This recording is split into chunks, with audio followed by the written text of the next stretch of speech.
Àwọn alágbára orílẹ̀-èdè yìí wọ́n ti ń dìde ogun sí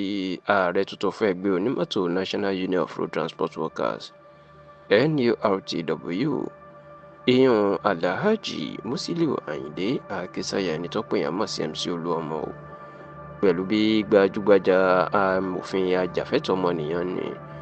amòfin àgbà Fẹ́mi Fálànà Senior Advocate of Nigeria SAN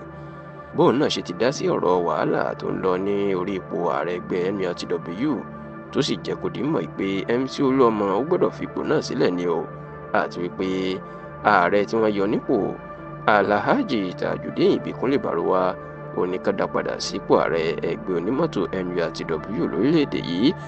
Ẹ rántí pé lọ́jọ́ àbámẹ́ta tí í ṣe ọjọ́ sátidé tó lọ lọ́hùn-ún ní àwọn alága ẹgbẹ́ onímọ́tò NURTW ní ìpínlẹ̀ ilẹ̀ Yorùbá mẹ́rin ìyẹn ìpínlẹ̀ Èkìtì, ìpínlẹ̀ Oǹdó, ìpínlẹ̀ Èkó àti ìpínlẹ̀ Ògùn ni wọ́n yan Alhaji Musiliu Ayinde Akínsànyà ẹni tí gbogbo ayé mọ̀ sí MC Olúọmọ gẹ́gẹ́ bí ààrẹ ẹgbẹ́ onímọ́tò NURTW tuntun. Ṣùgbọ́n ó tó jẹ́ pé ọ̀rọ̀ náà ó ti di wàhálà nítorí pé níṣe ni ààrẹ tó wà ní ipò náà tẹ́lẹ̀ Alhaji Tajudeen Ìbíkúnlé Bárúwá èyí ló jẹ́ kó di mọ̀ pé lẹ́yìn tí ilé ẹjọ́ méjì ọ̀tọ̀ọ̀tọ̀ ìyún ilé ẹjọ́ tó ń rí sọ̀rọ̀ àwọn òṣìṣẹ́ National Industrial Court tó dá òun láre nípasẹ̀ onídàájọ́ Oyèwùmí nínú oṣù kẹta ọdún tá a wà yìí tí ilé ẹjọ́ Kòtẹ́milọ́rùn Court of Appeal tó dá wọn láre lọ́jọ́ kẹjọ oṣù kọkànlá tá a wà yìí ìní wọ́n tún kéde MC Olúọmọ tí wọ́n sì ń pariwo pé ọ̀rọ̀ náà ó tako àṣẹ ilé ẹjọ́ àti òfin Nàìjíríà. Nígbà tí ọ̀rọ̀ ti rí báyìí àwọn ẹgbẹ́ NURTW ilẹ̀ Yorùbá ti fọ̀rọ̀ síta tó sì jẹ́ kó di mọ̀ pé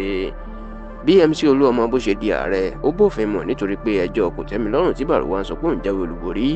ọ̀rọ̀ náà kò sí MC Olúọmọ níbẹ̀ o bẹ́ẹ̀ ni kò kàn sí nítorí pé wọ́n pe MC Olúọmọ lẹ́jọ́.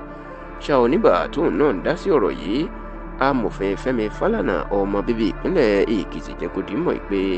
ohun tó takò òfin pátápátá gbà ní bí MC Olúọmọ ṣe di ààrẹ nínú àtẹ̀jáde tó fi síta lọ́jọ́ ajé ìyẹn ọjọ́ Monday tí í ṣe ọjọ́ kẹtàdínlógún oṣù kọkànlá tá a wà di 17th of November 2024 èyí tó fi ránṣẹ́ sí tẹlifíṣàn Yorùbá Tòótọ́ èyí ló ti jẹ́ kó di mọ̀ pé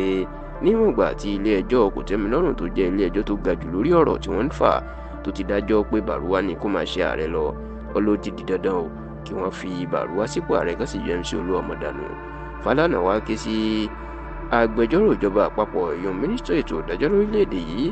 amòfin àgbà Abdulateef Fagbemi Senior Advocate of Nigeria SAN àti ọ̀gá àgbà ọlọ́pàá pátápátá lórílẹ̀‐èdè yìí Inspector General of Police ọ̀gbẹ́ni Káyọ̀dé Ẹgbẹ́tókùn pé kí wọ́n tètè ṣàmúlò òfin àti àṣẹ ilé ẹjọ́ náà kí wọ́n lé MC Olúọmọ kúrò nípò kó sì tètè fi Tajudeen Bárúwá rọ́pò ẹ̀.